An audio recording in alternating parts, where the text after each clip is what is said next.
এই যে তোদের খেয়ে আনতে পেরেছি গো, আজ একটা ফেমাস রেসিপি হাজির করেছে, বেগুনের মালাইকারি গো। তো হাজির হবে না, এই জন্য হাজির হয়েছে কি না। যাই হোক, এই রেসিপিটা একটা রেস্টুরেন্টে খেতে গেছিলো, গিয়ে একজন রান্নি থেকে চিনি গেছিলো, এত ভালো লেগেছে। তো চলো তবে শুরু করি, কি বলো। তো প্রথমে ঘুরন সরকে মেশিনে কুচানো নারকেল দিয়ে দিতে হবে, তার উপরে কটা ভেজানো বাদাম, ওই সেই আমান বাদাম নাকি বলে না, ওইটা দিতে হবে। দিয়ে 3 চামচ পোস্ত আর 2 চামচ সর্ষে, সাদা সর্ষে দেবে কিন্তু। এবার এর ভেতরে টমেটো দিয়ে ঘুরন সরকি মেশিনে ভালো করে পাখায় নিতে হবে। এবার বোখা সমেত বেগুন কেটে নিতে হবে, এর ভেতরে নুন হলুদ দিয়ে ভালো করে মাখিয়ে নিতে হবে।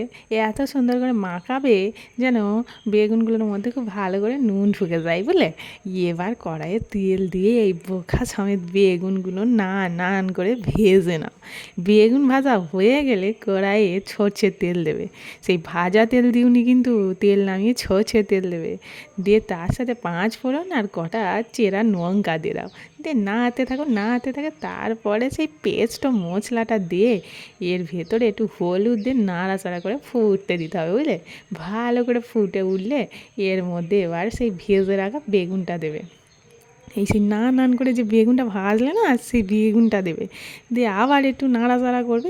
একটু ফুটে গিয়ে বেগুনগুলোর মধ্যে যখন রসটা ঢুকে যাবে না, এবার ওর মধ্যে দিয়ে দিতে হবে একটু স্বাদ মতো চিনি। তো যাই হোক, চিনিটা পরিমাপ বুঝে দেবে। আর যেহেতু পেস্টটা করার সময় নুন দিয়েছিলাম, তাই এখন আর দরকার নেই, তোমরা একটু নুনটা টেস্ট করে নেবে বুঝলে। এবার নামানোর আগে একটু সরষের তেল দিলে, ও বাবা কি স্বাদ গো, একতলা ভাত এমনি ফাঁকা হয়ে যাবে। একবার বানিয়ে দেখো কিন্তু, সেই রেস্টুরেন্টের রেসিপি বুঝলে, কী যে স্বাদ কি বলবো। এই বেগুনের মালাইকারি তোমরা কারা কারা খেয়েছো জানিও তো, আর যদি না খাও একবার বানাতে হবে কিন্তু, এই খেন্তি পিচির কোথায়। যাই হোক, আজ আছি, হ্যাঁ, ভালো লাগলে সাবস্ক্রাইব করে দিও, আর নাই করতে ভুলোনি কিন্তু।